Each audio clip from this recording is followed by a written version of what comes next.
Cloud. Perfect. And one moment. Just getting our ducks in a row. I think. Okay. Oh, good morning. Yay, we did it. Oh, we did it. Always the tech stuff takes a little longer for me. It's a fickle beast. It's okay. It is a fickle beast. I love that. Good morning, everyone. I am here with Katrina Conrad. I am so excited about the opportunity to speak with you. And if anyone's here joining us, let's see. Looks like, people are starting to come in, seeing what's here. But I just really want to take this time to learn more about Katrina, learn more about her grief story, and to hear about all of the incredible things that she's doing in the world. And we'll give people just a moment if anyone else is kind of trickling in. And I'll just make the announcement that we're going to be having this series, these like Morning Glory grief story interviews, just highlighting well, first of all, normalizing the way that people speak about their grief and sharing their stories and things that they've gone through, and also highlighting really incredible things that people are doing that their grief was sort of a catalyst for. So ways that they're using their grief in inspiring ways and doing that to change the world. So we'll have an interview here on this platform or some other platform, still figuring out the tech end of it, once a month on the first Monday of each month. And I'm so excited to have you, Katrina, here to be next in our interview series. So I'm gonna turn it over to you just to share a little bit first off about who you are and anything you want to share about your identity. Well, thank you so much, first and foremost, for the opportunity. Really appreciate it. It's a pleasure to be here. And excuse me, I do have some performance anxiety. So, all the tech stuff is really fun. I'm glad we figured it out. I am first and foremost a daughter. I'm a caregiver, a trained death doula, and a brand new hospice volunteer, currently working on my certification for my doulaship. And I am the founder of a brand new New Jersey nonprofit called Loving Ouroboros Support Services, or LOSS. I've been navigating a path of grief and service for, honestly, past 20 years of my 33-year-old life. It's been far from linear, and it has been beautiful though. So happy to be here and happy to share. Thank you.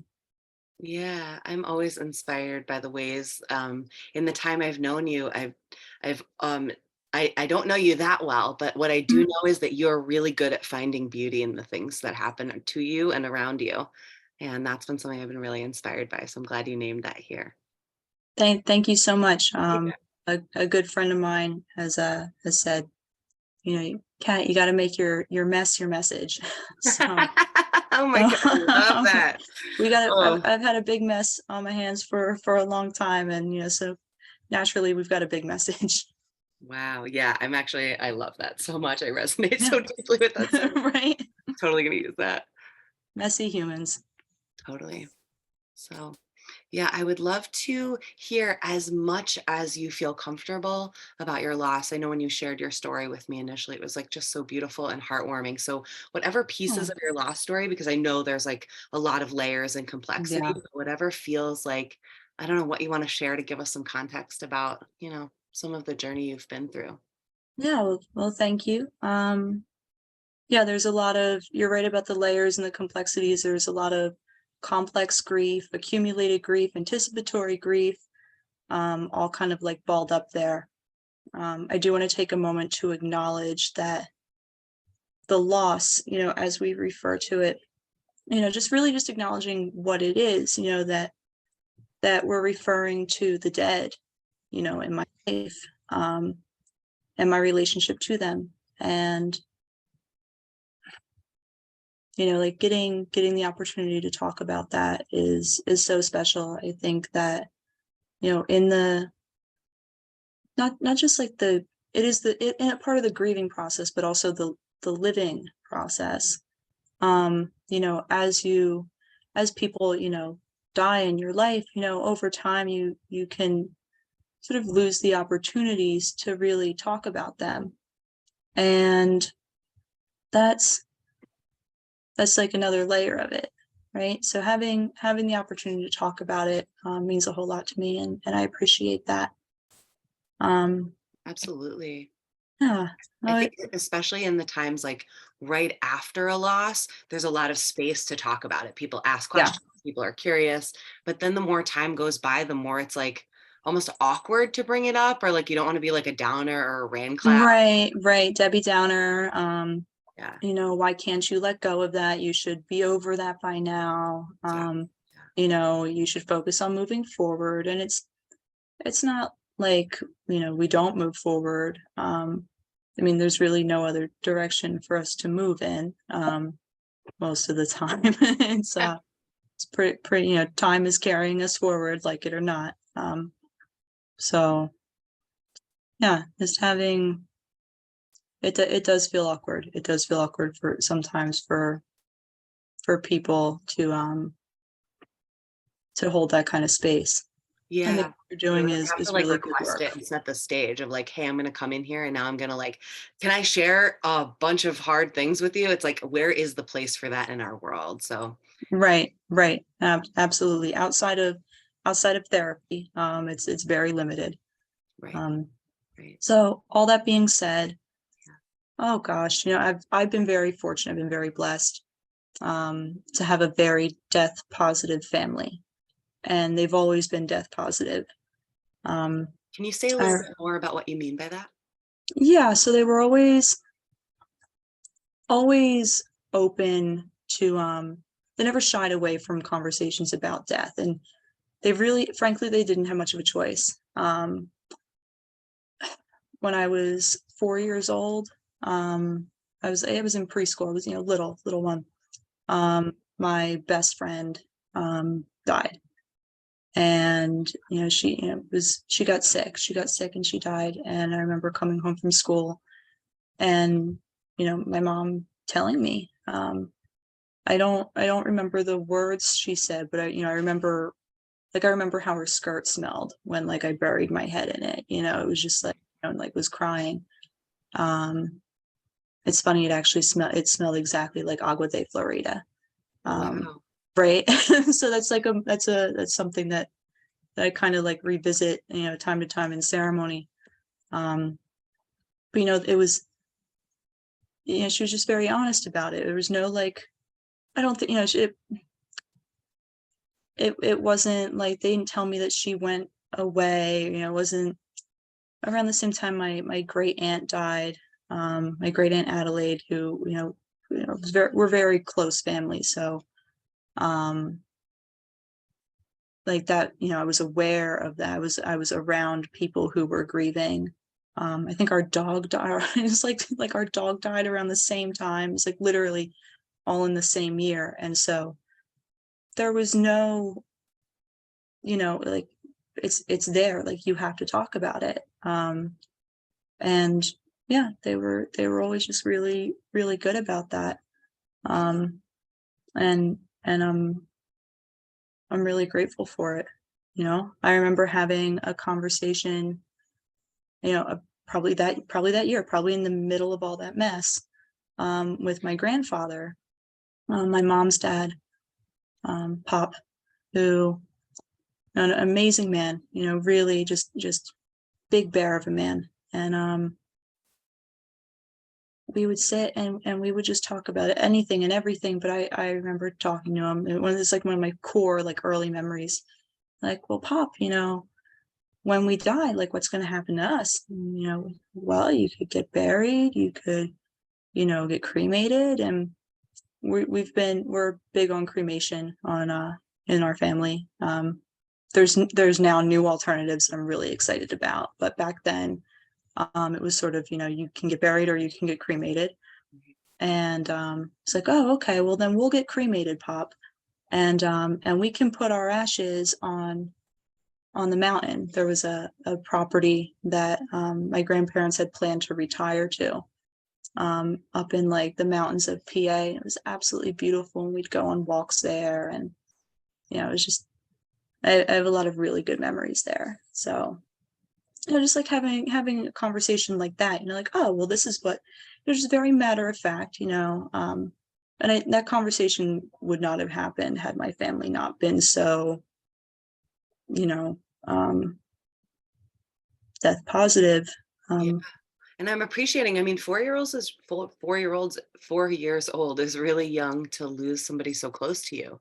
Like a best friend, like, you're just starting to understand that other kids exist, let alone right. when they, die and cease to exist Yeah. all of a sudden. So Yeah. that's a pretty big concept. And then also to be surrounded in your family. So like it was your grandmother that was sick at that time? My great aunt. Great Yeah. aunt. Yeah, I'm sorry. Okay. Um, and I'm just like really appreciating like it was around you a lot and Yeah. how helpful that could have been as opposed to like confusing or Yeah. isolating, to have that sort of openness. And I don't know, there's something that's really sticking with me about the smell of your mom's skirt and how like I how know. young how young kids really like internalize memories. Like it's not Mm-hmm. what people said to them or these verbal things that they were taught, but like Right. that is really how we store some memories. Nostalgia is like oftentimes really triggered by the sense of smell. So I'm just, yeah, Oh really yeah.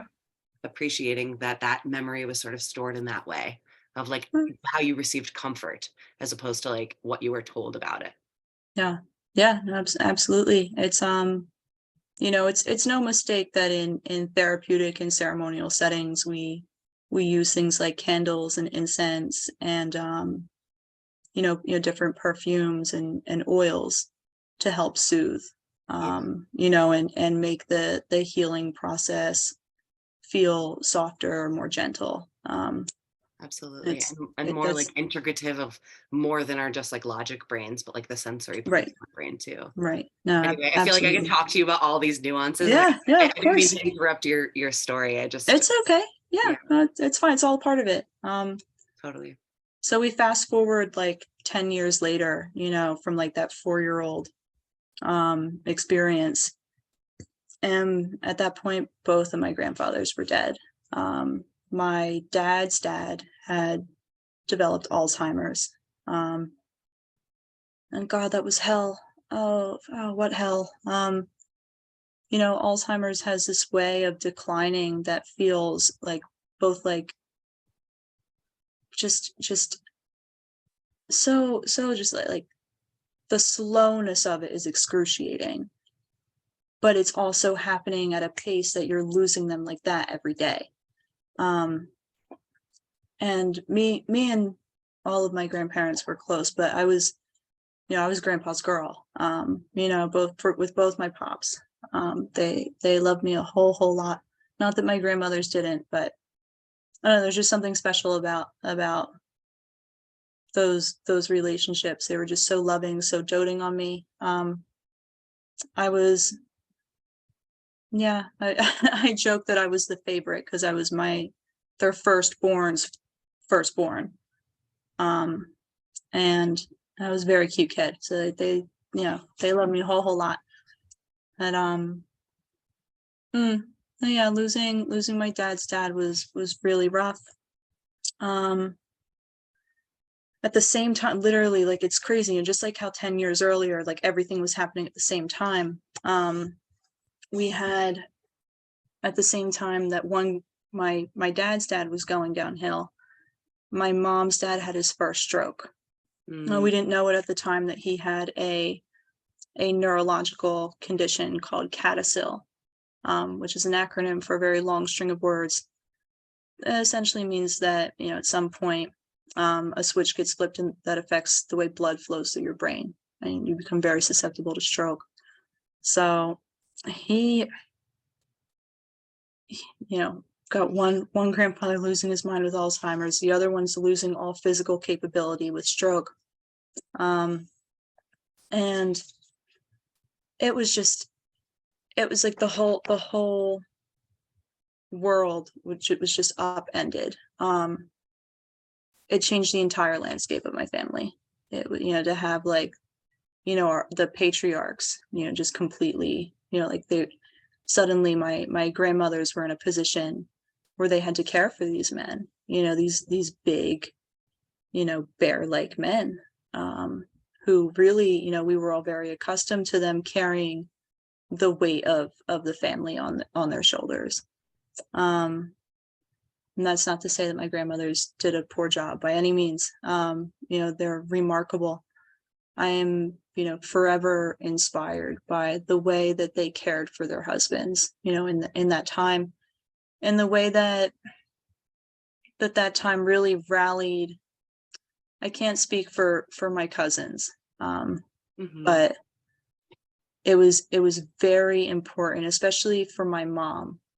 My mom had my younger sister and I over my grandparents' house all the time, and we were always helping.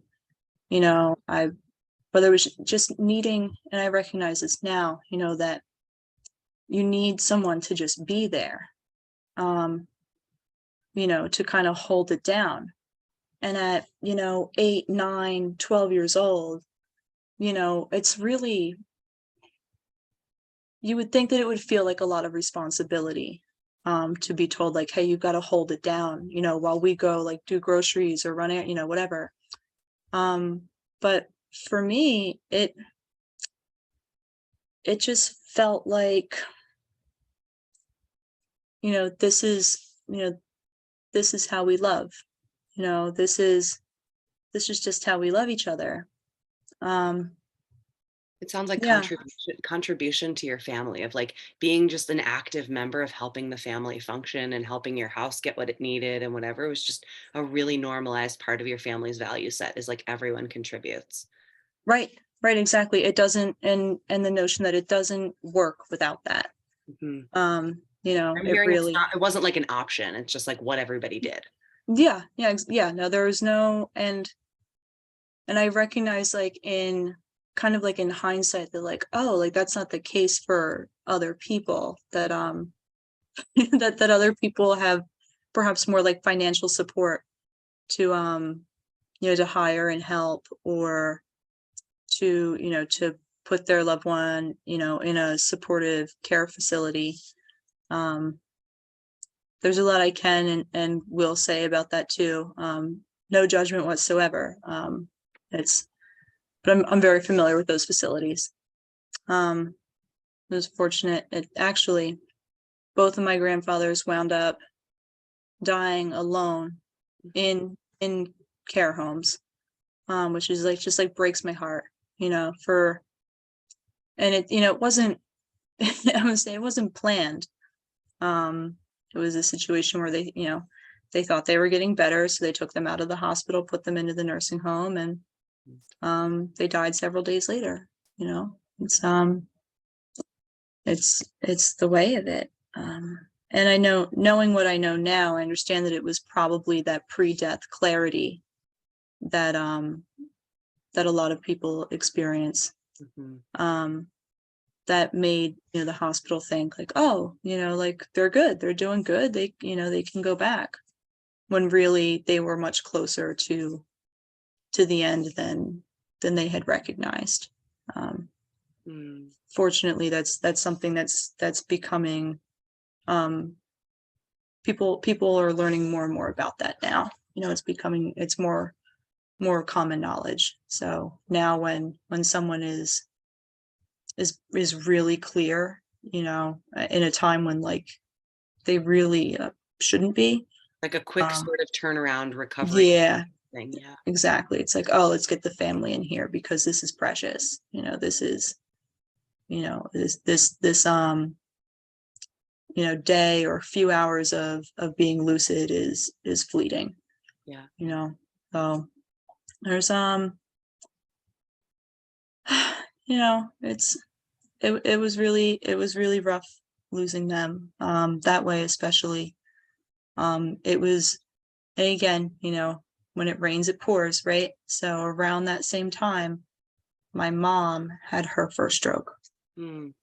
um unbeknownst to us, my grandfather was actually diagnosed with his condition after my mom's stroke. Oh, wow. Um, Oh, I didn't she, realize that they found out after the fact. yep. So for a long time, we had no idea what the hell was going on. We just knew that he was getting worse. Um, and it was only after my mom started having strokes, and it took years of like us going to, she was bedridden and like attached to, like, they thought she had Lyme's, they thought she had MS, they weren't sure what was going on with her. It wasn't until she saw a neurologist at Penn, that they realized that she had CADASIL and that this was a genetic condition, which just like blew all of our minds, for so many reasons. On one hand, I'm constantly worried and have been worrying about my dad developing Alzheimer's, because that you're very genetically predisposed to that also. And now on the other hand, I'm understanding that my mom has this genetic condition that, and I know it was fresh in all of our being, You had that just seen the whole progression of it. exactly, and it is slow, and it is just, it eventually, it takes everything piece by piece, your ability to walk, your ability to hold your bowels, your ability to talk, and then it will eventually take your ability to swallow. And so my grandfather would be able to sip, like liquid through a straw, so that he, unless you're putting a tube down someone's throat, this is ultimately what will happen. And many people elect not to do that, because it's a life prolonging measure for a life that has no quality. Yeah. And he wasn't able to speak. He had no ability to interact with the world around him. And yeah, he would hold the liquid in his mouth and it would drip down into his lungs, where he developed pneumonia. And that is what killed him. But I'm hearing So that's sort of a complication of this other. yeah, Mhm. yeah. And so while it's important to note that while the disease is, will kill you, it is not considered terminal. Mm. So it's like you will die of complications from the disease, but it's not like classified the same way that cancer is necessarily. It's just a debilitating neurological disease that will eventually, um, you know, you know, uh, because you could survive with a feeding tube. It's like, yeah, it's insane. And like we'll make a note there. Yeah. Yeah, that feels, I know, just because I know where parts of your story are going, like Yeah, that feels like a really important thing to really re-highlight, is right. that how a disease or condition gets categorized really impacts later on the kind of care that they have access to, the kinds of things Yep. that will be covered, the Hmm. kinds of support family can have access to as well. And so Exactly. I want to like underline in bullet point that like Yep. Yeah. that your Big. mom Yeah. and your grandfather have this technically terminal illness, but could Hmm. not get the services and the support that they needed because it's not classified and categorized in this way. Exactly. Yeah. Exactly. Yeah. So at that time, when mom was diagnosed, we went from, she used to do daycare for special needs kids out of the home. That was her source of income. Well, after you've had a massive stroke and you're bedridden, you can't do that anymore. Yeah. So we lost half of our income like that. And we weren't exactly well off to start with. Um, everything fell apart. Even more so, like, I feel like the overall family fell apart, back when my grandfathers were going through what they had, but now they were both gone.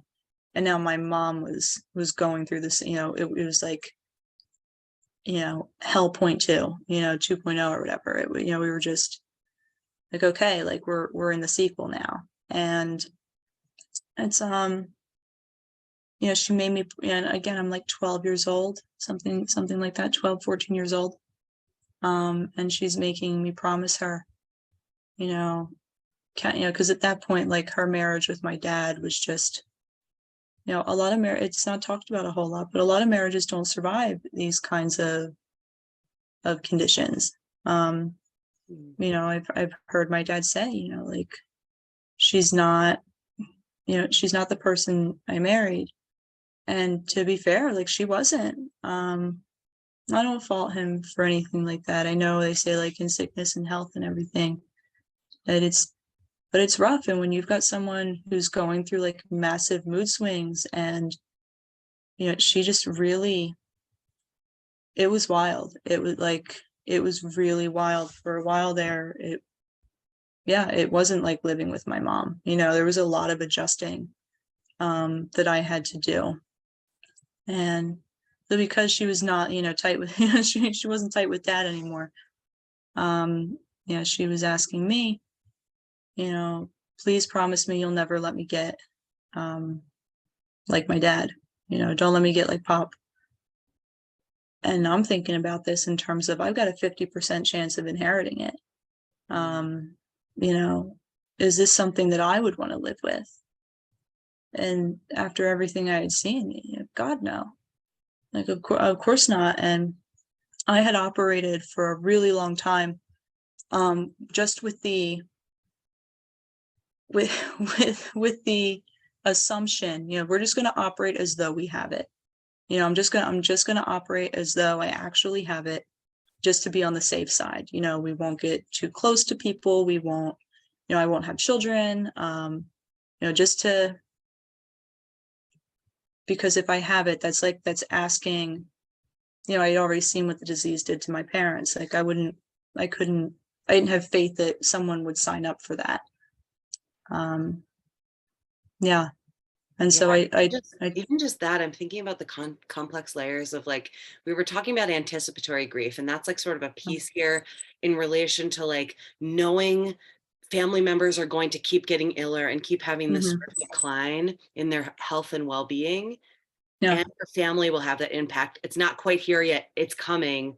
But then yeah, I'm hearing also the other layer, which is like future generations being impacted by that, and your yeah. decisions about your life without necessarily having the certainty at this point of like, is this definitely going to happen, but Oh needing yeah, to make choices in accordance with that. And yeah. so I'm just, wow, I'm really seeing like the layers. It's a lot of layers. And It's like baklava. There's so many. There's just like all these crispy little layers, and they make something. They really, it really makes something quite good though. mhm. Um, life was really rough after that. Like, life was really rough after. Like, I agreed to take care of my, not take care of her at that point. Again, I'm like 12. I Right. still have to go to high school. But I'm hearing Which that's sort of the beginning of like you in service, like your grandfather's dying and you yeah, really needing to step into a place of service. That was yeah. like you were being called whether you liked it or not. Yeah, no, it wasn't, again, it wasn't a choice, but it didn't feel like, it didn't feel like a burden. I never, it always felt like, It's like, almost how you want to show up for your family. Like what's important yeah, to you to be there for your family in that. right. This is how you show love. This is how we do it. Yeah. This is how it works. This is the only way for it to work, for us at least. Um, oh man. Yeah. Yeah, no, it was, I mean, thinking like I'm 12 years old when all of this goes down. I it's like a weird side. It's not weird. It's it's a side story that is gonna feel weird right now, but it's relevant. Um, I'm I'm like 12 years old, and I met the most beautiful boy. Um, oh my God, he's so good. Um, Devin, and we started dating, and sort of like after, at some, probably like 14, we broke up because we were 14. But we had stayed like really, really good friends, like best friends for forever. And during all of this, like this hell, like this period between, like, I don't know, 12 and 24, I guess, like another 10-year block. I was desperately trying to get my life together, just grappling with all of the, like, I know the word I should say is like grief, like I was just grappling with grief, but it was shit. There was a lot of shit that I was dealing with. And it was really hard. And meanwhile, he had joined the Marine Corps, and he went in and put 8 years into the Corps. My mom, during some point during that time, I guess like between 2014 and 2014 to 2019, she was bouncing around from one state-run facility to the next. Just trying to find. We'd put her in an assisted living facility because her and my dad couldn't live together. It just wasn't. They both needed to move on with their lives. But when you don't have family able to take care of you, my grandmother at that point couldn't take care of my mom. That's the only person who was really like, who would be in any kind of position to, apart from my dad. When you don't have the support like that, well, then you got to go somewhere. I was maybe 23. I didn't have it together at that point. And so she bebopped around for a while, and that was a cause of some major anxiety. Well, it sounds like it goes against all the values. Like you couldn't Yeah, help because you were young, and right. that takes resources and time and energy. You have to still be a person. Right, But I'm right, hearing that like everything in you was taught that's not what you do with family. right. And so I'm bucking really hard against him. Like, this isn't like, the whole time, like having these terrible like anxiety issues of like, oh my God, my mom's going to die in a nursing home. And I'm visiting her every week, and I'm seeing her health just like tank, just like amazing. Like, they had her on all these weird meds, and it was just, when I think about how my mom was in the nursing home, like, it is really clear to me, like, how, like, she wouldn't be here today if we had kept her in that situation. Now, this is where that side story kind of comes into play. So Devin comes home from the Marine Corps, and I think he was going to school to be a chef, and he was ready to settle down. And I kind of was, I was too. And he had asked me like, well, do you really, you want to try it out again? I was like, Dev, if we're gonna do this, we're not breaking up again. So just call me next week. We talked every week. So like, give it a week, think about it.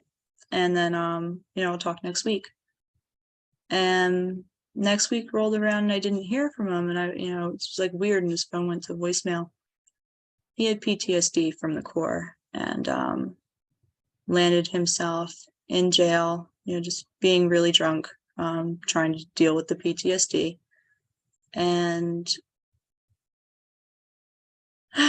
he hung himself on a suicide watch floor. Of all the hits my world had taken, that was the one that really just like floored me. Everything with my grandfathers, everything with my mom, it don't like, that was all like, like rocked my actual foundation. But like, this was someone that, I saw myself having some kind of future with. If there was anyone who would be willing, to walk me through Catasil and bury me, it would have been this man.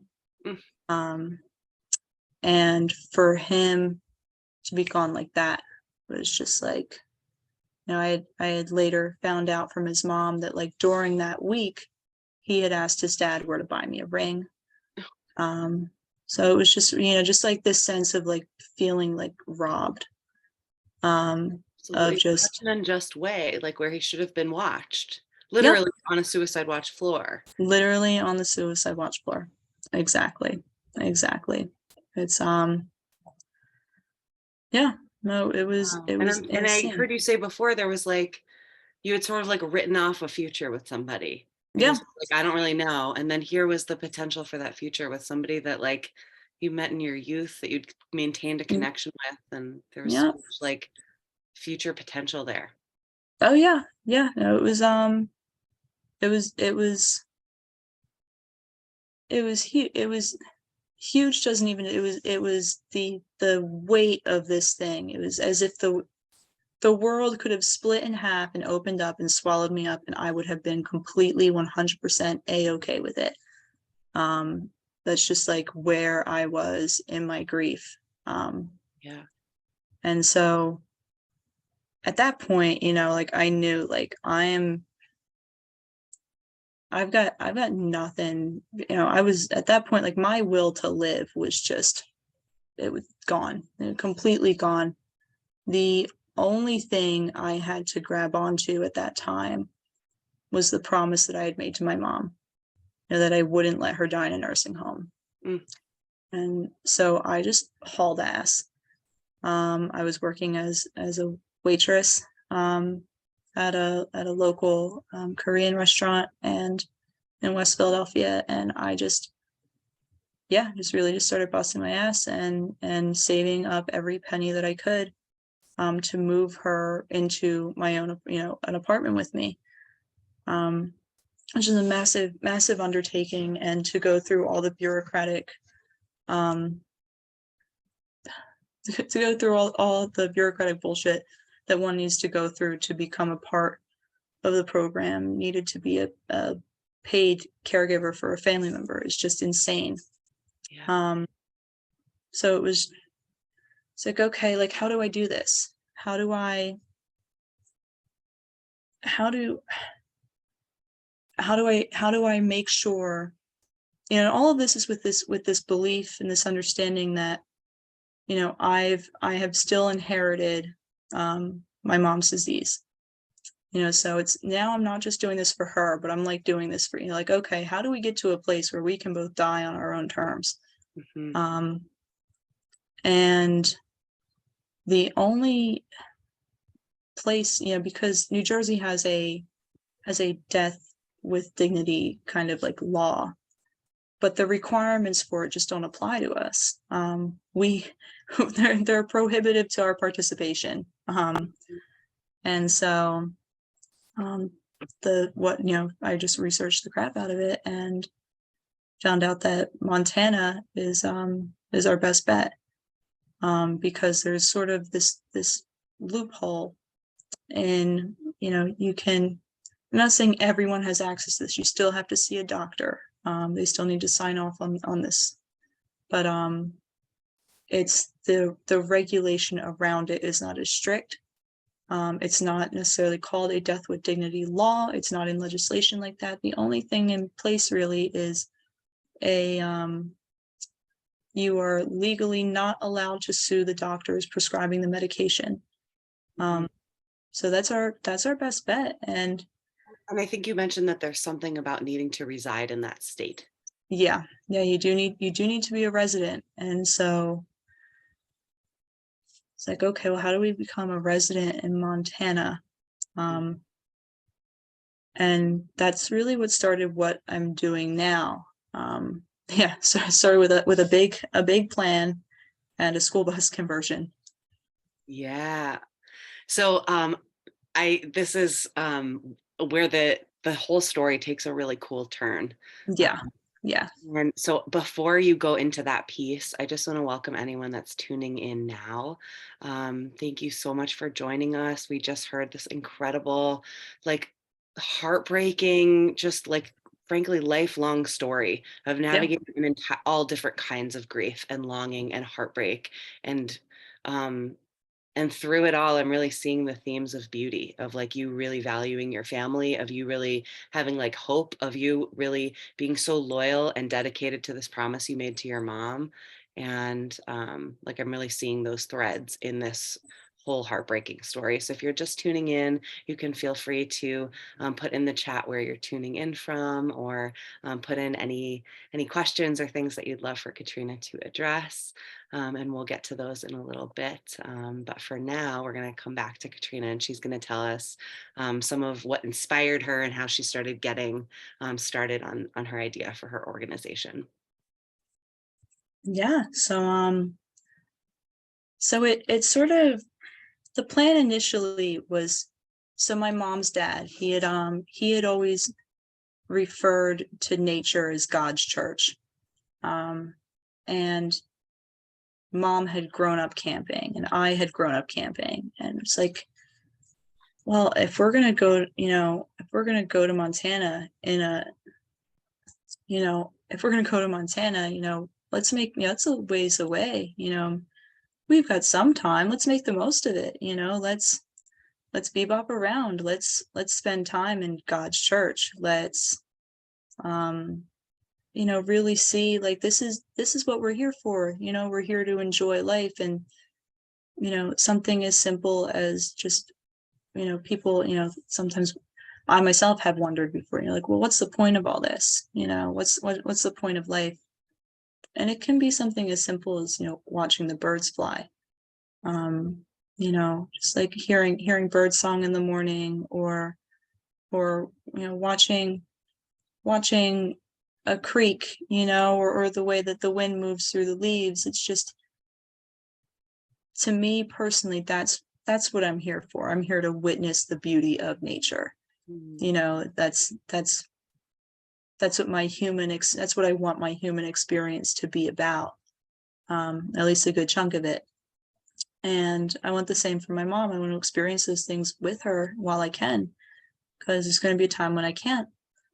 And so in order to do, when you have someone with a disability, it's very difficult to do something like that without some sort of support vehicle. You need access to a bathroom, you need access to a shower, you need, everything. You just need so much to care for, there's a reason why, most people with this condition are homebound, and it's because the resources you would need to care for them outside of the home it's a lot. And so it's like, well, I'll do a school bus conversion, which is like kind of a newer, it's not a new thing. Hippies have been doing it for a while, but they've gotten pretty popular recently, where you take a school bus and you convert it into a mobile tiny home. And yeah, it's really, they're a lot safer than RVs, because they're built to transport children, and they last a lot longer because they've got a diesel engine in them.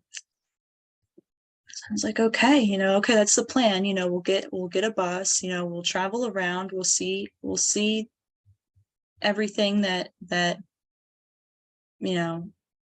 we want in this life, and then we'll go to Montana and we'll establish a residency. We'll already have a home because it's the bus. We'll establish a residency. We'll gain access to the medication, and we'll end life on her own terms. And eventually I'll be able to do the same.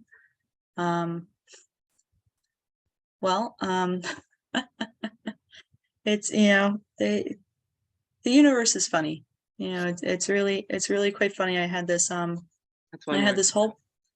this whole plan, and I had no idea how to do any of it.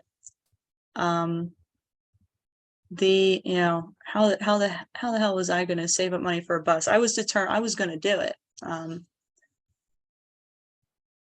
My sweetheart Devin, who killed himself on suicide watch, his mother sued the pants off the jail, and she gifted me the money I needed to buy a school bus. Wow.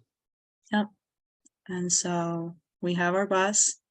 Wow. I don't think I realized that's where the funds came from. Yeah. Yeah. So it's all, shit. That is incredible. You can't make it up. You can't make it up. And wow. so I was like, okay, I've got a bus, and now I'm in the process of trying to convert it. And oh my goodness, I had an appointment around the same time, and I found, I went and got myself tested to see if I had what my mom has, and I don't. Which there are so many feelings to have about that. It's like, oh shit, like I have to live now. Like I actually have like more time than I thought I had, and and like I was angry for a little bit, if I'm being truthful. It's like, God, dang it, like I've got to do something with my life. I thought I could just, help my mom end her life, and then I could end mine, and and it would all, and that would be that, book closed. Um, but no, you're gonna live a full life. Like, oh great. Oh, fantastic. So what am I gonna do with it? Right? And it's like, well, the only thing I know how, I guess, I'm not, I've got a lifelong career in bussing tables and, waitressing and helping people die. So I'm so I went in, and that's when I got my training to be a death doula. And my mom's mom had died during the start of the pandemic. So again, like the start of the pandemic, my grandmother dies, and we had seen her about a month earlier to say goodbye to her, because because of the way the lockdown fell. Like we could say goodbye, and then you couldn't. So she also died alone in a nursing home, and it's just like it breaks my heart. It really breaks my heart, to have all of my loved ones died alone. I'm just like, it just doesn't seem fair. It's not fair. And I can hear my grandmother saying, well, honey, life isn't fair, and I suppose death isn't either. But it's just like, oh my goodness. So she died, and less than a month later, maybe about a month later, I had completed my training to be a death doula with the International End of Life Doula Association. And I was a part of their first class that was held virtually because of the pandemic. It was now my plan was to go get my certification at that time, but we couldn't because everything was locked down. So I'm finally starting that now. But during that whole time, I I connected with, I was developing this connection with this beautiful group of people, this little circle of friends. And they were so sweet, and they were so supportive, and they just believed so much in what I was trying to do for my mom and what I was just trying to do in general and becoming a death doula. And as we tried to, as we're reaching out to people for help, for funding for the bus, we're talking to more and more people about just the lack of, it's like the lack of community, the lack of support that's really out there, the lack of knowledge that's out there, and about what resources are available and how to access them. And folk really seem to be missing and needing a community of people that would support them, not just through up into the dying process, but after also. And that's when we're like, oh well, why don't we just make this an organization? Why don't we so the bus is no longer just like we're gonna bebop around and camp and and whatnot. It's we're gonna go out there and meet other people and share our story with them, and connect them with resources, and provide them with sort of we're going to walk them through the process of, how to how to get it done, how to, how to try and teach them how to wrap things up in a way that makes things um as easy as they can be. And Lord knows none of it's easy. So yeah, we just want to provide it's such an isolating experience for caregivers. Um yeah, that's such an isolating experience that you're not really, there's not a whole, you can Google services, but unless you know what service to look for, you really don't know what direction to put your feet in, let alone how to move them there.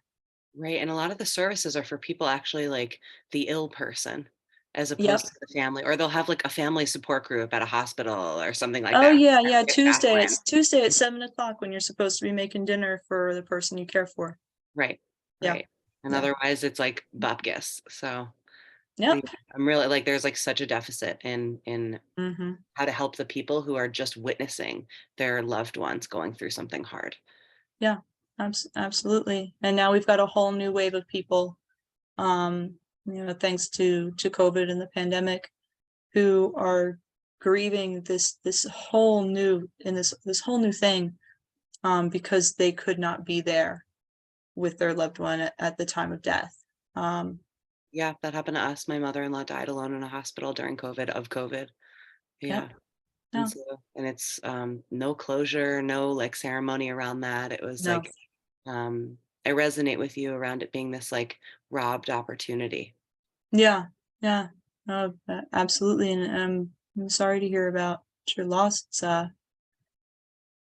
I wish I could say that, like, these experiences are few and far between, and that most people get to have that, but it's really like they're doing studies now on on people who've lost a loved one during the pandemic, Yeah. under those circumstances, and the impact of that is huge. Just because you're not just taking away like that moment, you're taking away all of the cultural and familial norms of like celebrating and honoring that life. And people have really had to get creative, those, throughout that time to try and do like some sort of makeshift um offering to their dead, you know. Sometimes To virtually or otherwise, like having to get Yeah. really outside the box. And yeah, I only share that Hmm. story here just to really resonate about like all of like you're saying, like all of the opportunities that Yeah. get taken away at the end. all Um, all alone. All yeah, alone. and I really appreciate your thoughtfulness around that as you're creating this organization around like how do you provide support to people who are navigating terminal illness but also to their Right. families so that they have a much more also dignified place to be doing their Right. grieving and to be navigating care options. No, thank you. I appreciate that. We're so ultimately the big goal, so we want to do this mobile outreach, um and provide education and resources and kind of like help put kind of like do a connect the dots of like, hey, if you're going through this, then like, you know go here. If you're going through this, check this out. We Like connecting also people with the resources that do exist already. exactly. We also So our big vision is really, broadly to shift and heal our culture's relationship with death and dying. There's, it's like this North American death phobia. Yeah. And so we want to create an actual community in Montana comprised of doulas and therapists and people who are really drawing on other um, spiritual world traditions to create sort of like a village of support. I want to have animal therapy there, sound healing, massage therapists, people, somatic therapy, just people who are really just like a support network, just a hub for folk to come and, we can walk you, let's get your paperwork set up, let's get like your legal affairs in order. Do you need to show your wife how to handle the banking? What the, just like the logistics of, how to handle, paying the electricity bill, because this is something you've been handling for so long. Let's go through those nitty-gritties. Um, this is assuming that they have the ability and the time to, you don't always. If you come here early enough, if you start this process early enough, you can make this.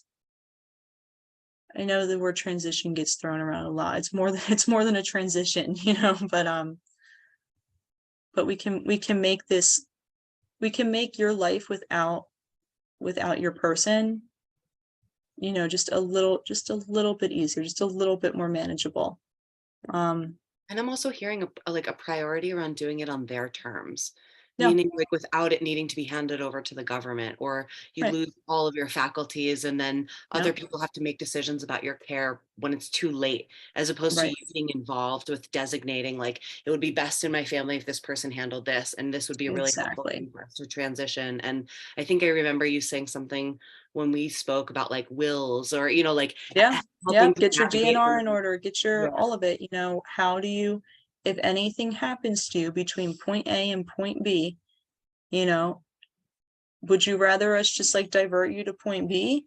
Or would you like to hang out somewhere between for a while? And it's up to it's everyone's different. Everyone wants something different, for some people, if they need a feeding tube, then let me go. For other people, like, sure, yeah, well, you can have me on a feeding tube for X amount of time, but after that, like, no, thank you. And there's a whole spectrum of how people want to be treated in these circumstances that just, frankly, because of the world we live in, it needs to be documented.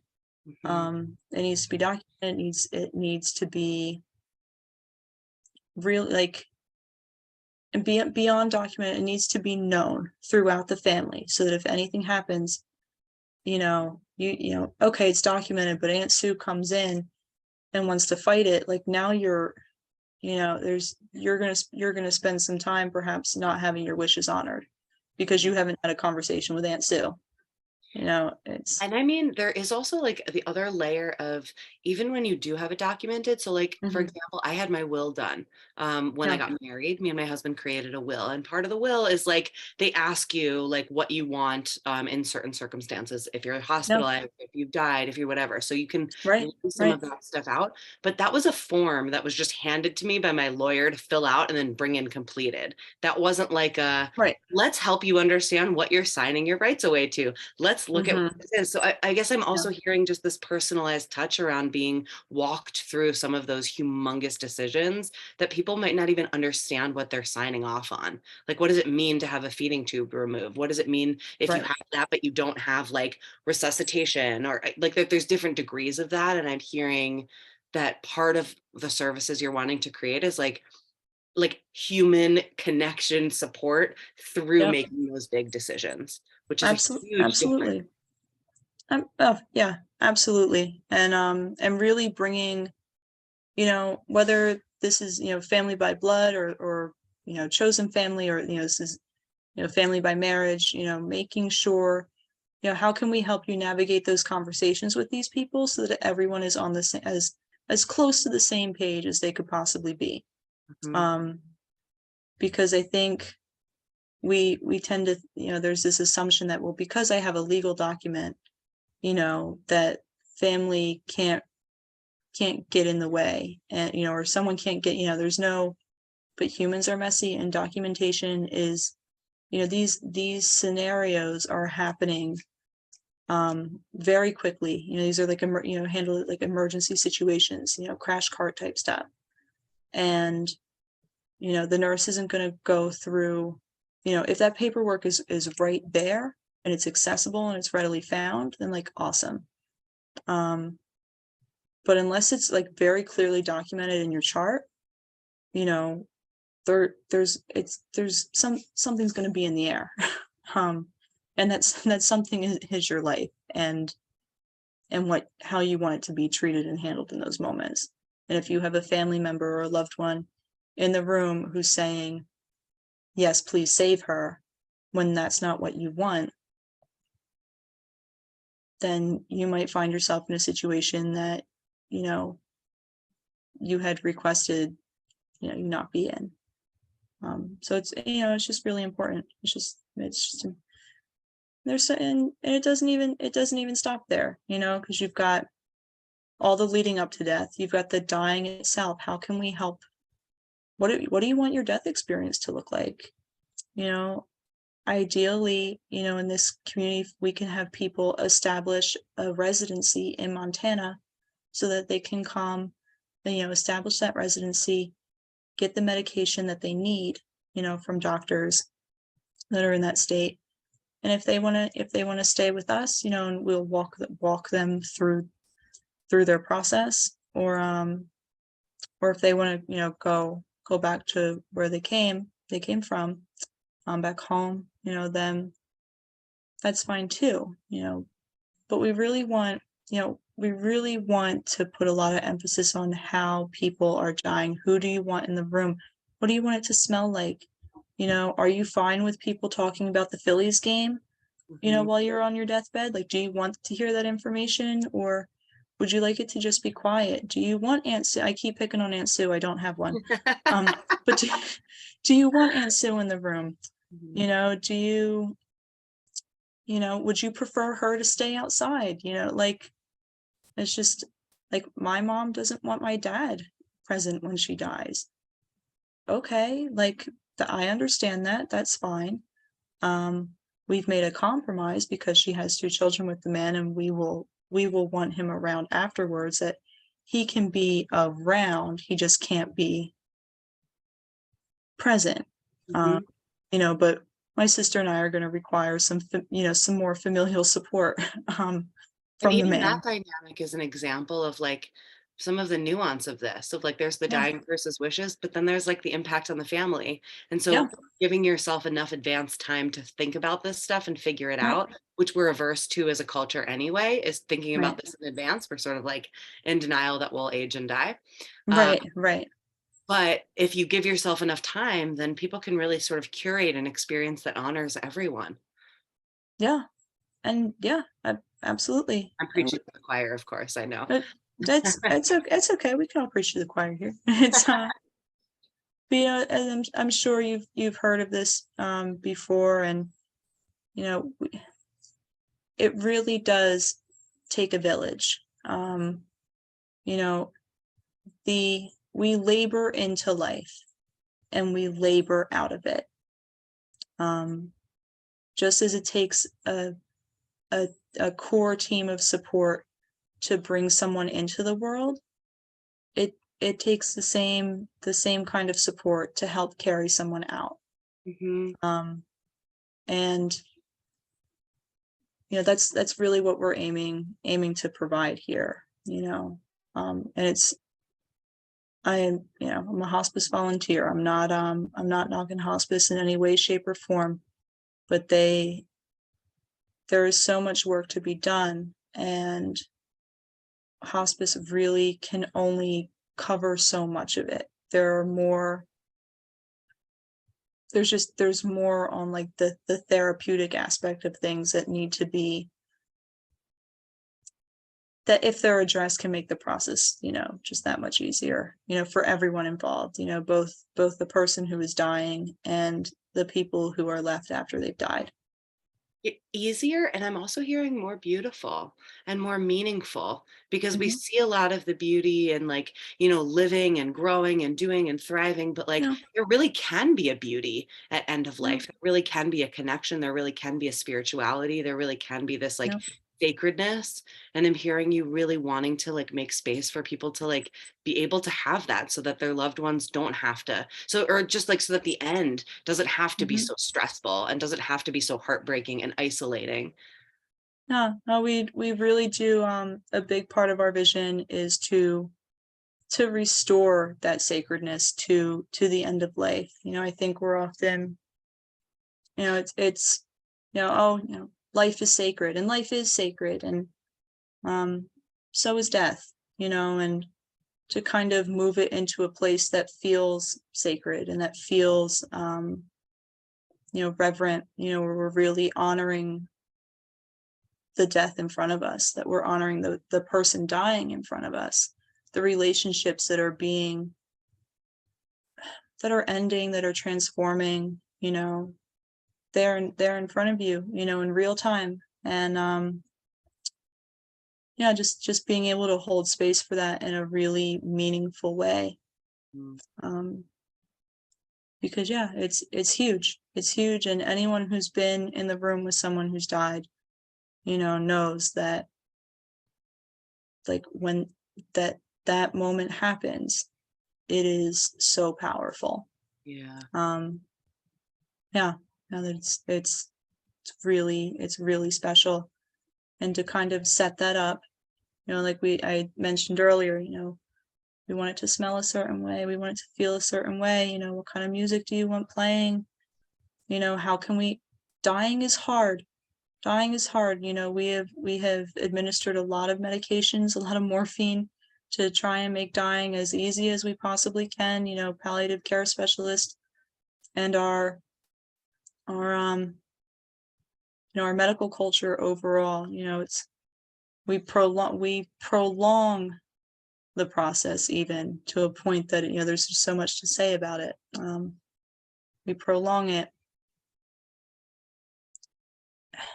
and if we're gonna do that, if we're not just gonna let folk die, on their own, if we're gonna drag the process out, how do we minimize the amount of suffering? Or how do we have conversations with people so that we're not dragging it out, Hmm. so that we're not prolonging this experience, and so that their death ultimately isn't one that's got years of being bedridden behind it. Totally. Totally. So just to sort of give some bullet points and do a little bit of like a recap, Yeah, yeah, of course. Loving Ouroboros, am I saying it right? Mhm. Loving Uh-huh. Ouroboros Support Yep, Services is an yep, acronym for LOSS, or LOSS is an acronym for yep, Loving or Ouroboros Support Services. yep, that's Um, us. that's you. And so if I'm understanding you right now you're in the process of the bus conversion. We And are. and that is going to sort of take take you and take your mom across country to get to Montana and to Yep, establish place of residence, to be able to kind of like set up shop and to really give her and you this like journey together, this last journey together in your yep, mother daughterhood, this fulfillment of your promise to her, yep. and this like I don't know, it just sounds like this sort of like redemption drive, sort of Yeah, yeah, honoring the legacies of all of the people in your family who died before that couldn't have this death. yeah, And yeah. if I'm understanding you right, once you get there, there is the intention, this organization's intention and mission, and what's driving you there, literally and figuratively, Right, to be setting up a community and setting up sort of a facility for other people to die on their own terms with dignity, and other people to come and get support services, and for right. the families to navigate those support services and to help them get access to options, treatment, and just like peace of mind. Am I getting the picture? Yeah, it's a big one, but yeah, and really, while we're Am while I we're missing any traveling, piece of that? Sorry, go so ahead. while we're traveling around, we will be stopping and telling people, because the organization is already formed. Great. Okay. Um, we're going to be, stopping and meeting with people and really holding circles and ceremonies for grief, Mm, for processing, having big conversations we're sort of like um, pop up grief work, and again, sharing about our organization and letting people know, hey, we are building, because it's not we are trying to, we are going to build a center in Montana. If this is something that you feel could benefit you or your loved one at any point, this is where you can find us, and this is our message. This is what we're trying to do. Um, yeah, like just have folk out and come watch the birds with us, or come, come put your feet in the creek, and see what it's all about. And and then yeah, when we get there, we're gonna set up shop. Ideally, mom will be, it's on her terms. If she decides that it's the minute we step foot in Montana, okay, let's meet with the doctor. I want to go.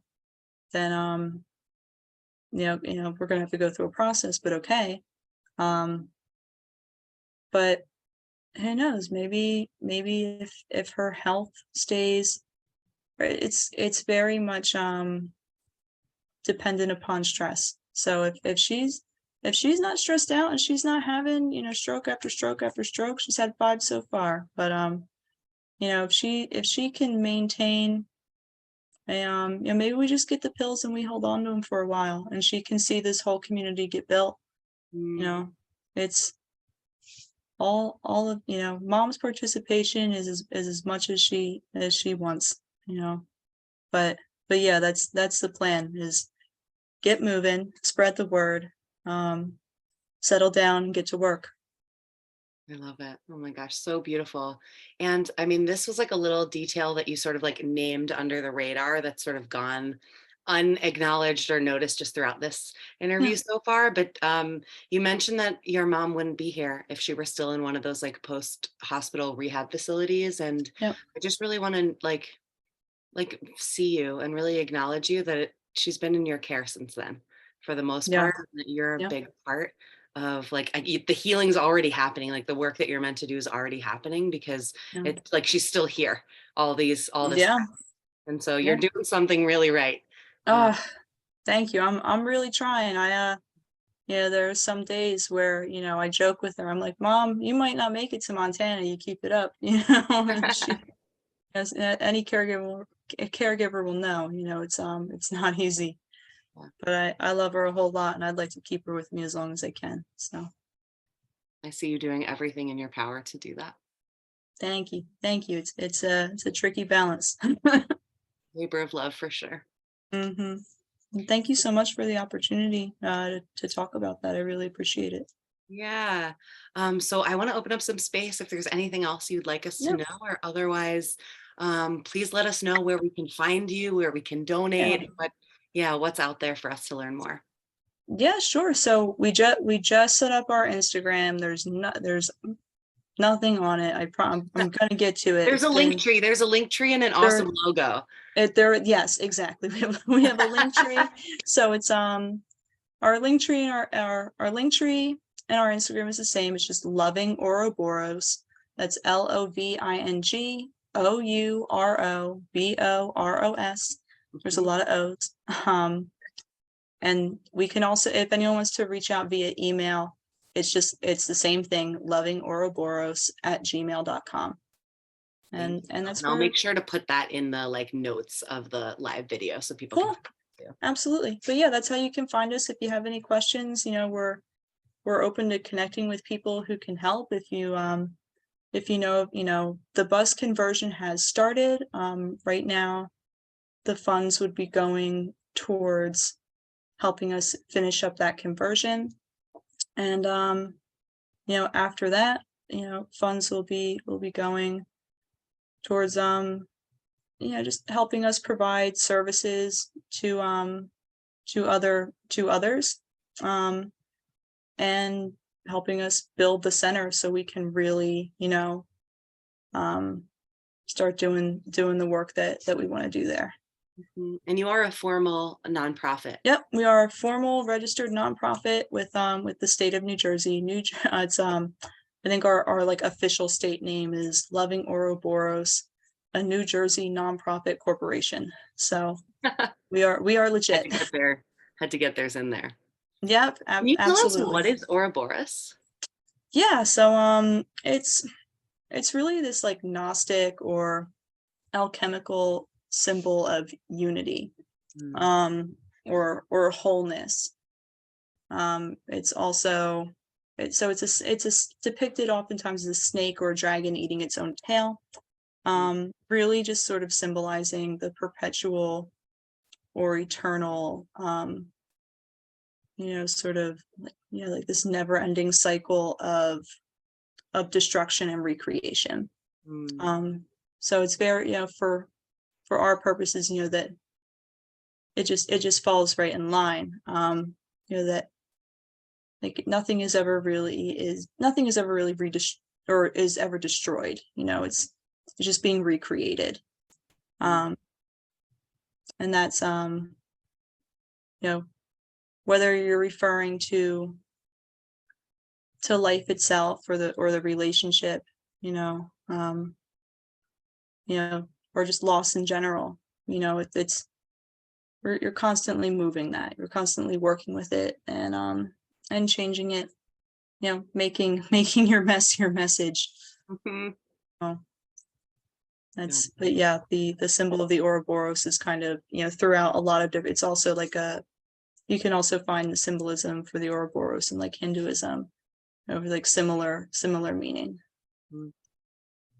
Cool. Thank you so much. That like really is such a perfect fit with what you're creating, is sort of this like endings and beginnings and endings and beginnings all being Yeah. honored as a Mm-hmm. part of the whole. Hmm. Yeah. Yeah. It's what it's. I know I've said it a few times, but it's really what it's all about. You can't stop either one of them from being. So just keep moving with it. Aho. And the wheels on the bus go round and round, right? Mm. That's the perfect way to sum this up. Yeah. In so many ways. That was so Uh-huh. Round and wow. round and round. Oh, well, thank you. We've been hearing from Katrina Conrad of Loving Ouroboros. This has been such an honor. You said that your identity, first and foremost, is a daughter and a death doula Yep. and founder and creator of this incredible organization and caregiver and friend. And I know you have so Yep. many other identities. Yep. Um, Big ol' love bug.